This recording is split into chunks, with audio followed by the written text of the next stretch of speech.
A dimensão política, primeiro nós temos que compreender ela apartada da relação político-partidária. Quando nós falamos de política pública, né, a própria palavra ela já traz o seu sentido, né, a política pública. Porque não é possível fazer a gestão da política de assistência social e nem em qualquer área de governo se você não estruturar o seu pensamento de que a mudança de resultado ela se dá por medidas políticas, né? Então, ela já começa quando um candidato, uma candidata, ele está em disputa. O que o candidato vai apresentar? Um programa de governo. Ou seja, se você quer ser prefeito ou prefeita, seja governador ou presidente da República, você precisa dizer para o eleitorado o que você traz de novo, né? O que o seu projeto tem de diferente do outro projeto que você rejeita, daquele que você fala que tem propostas melhores. E depois de eleito, o prefeito ele vai fazer uma escolha política de quem vai dividir a responsabilidade de governar uma cidade, né?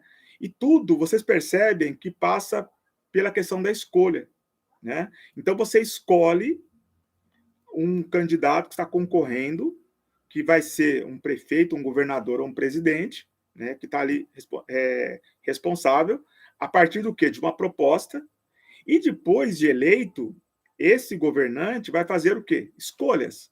Ou seja, quem vai compor o meu time? Quem é o secretário A, o secretário B? Que também é uma escolha importante. Eu costumo dizer, e é um ditado popular, não é? Que não se tira leite de pedra. Então, se você pretende, né, tem boas ideias, ideias importantes para a política de assistência social, que é o nosso foco aqui, você vai precisar fazer uma escolha relacionada com aquilo que você deseja. E qual que é a primeira providência de qualquer secretário, qualquer área de governo, no primeiro ano de um prefeito, né, vamos focar agora nos municípios, de um prefeito que chega? A primeira medida, ela é política. Por quê? Porque todas as secretarias têm um prazo para entregar 3 ferramentas de planejamento e gestão. Se você não conhece, eu vou te dizer agora. E se você já conhece, você vai recordar. Existem 3 ferramentas de planejamento e gestão. A LDO, que é a Lei de Diretrizes Orçamentárias, a LOA, que é a Lei Orçamentária Anual, e o PPA, que é o Plano Plurianual. E qual que é a diferença dessas 3 ferramentas de gestão e controle? Que são ferramentas políticas, porque essas ferramentas, elas decidem. A LDO, ela não trata de recurso financeiro. Ela vai dizer, o que a LDO vai dizer? Ela vai falar quais são as metas que a prefeitura tem para aquele ano. Então, a LDO ela é de âmbito anual. Então, são as metas. Antes de falar de dinheiro, perceba que antes de falar de dinheiro, vai falar de metas. Primeiro, você precisa saber o que você quer. Então, você está numa área de governo, né? E aí você vai fazer uma decisão. Por exemplo, quais são as metas da minha secretaria para esse ano? Aí nós estamos falando da LDO. Depois a LDO vai encontrar com a LOA, que é a Lei Orçamentária Anual. Como que ela se encontra? Aquelas metas, elas vão ser transformadas em números. Então, quanto custa colocar em prática, executar aquela meta que a sua secretaria definiu? Lembrando que essas metas, elas precisam dialogar com o quê? Com o programa de governo. E aí a gente precisa ficar muito atento, somente que nós que somos munícipes, né, eleitores, porque normalmente a gente esquece do programa de governo, né? Então ele é muito bacana ali, o administrador, ele vai começar com uma responsabilidade de um programa de governo que a gente esquece, né? Então a primeira, vamos dizer assim, o primeiro desafio desse gestor é colocar o programa de governo dentro dessas ferramentas de planejamento e gestão.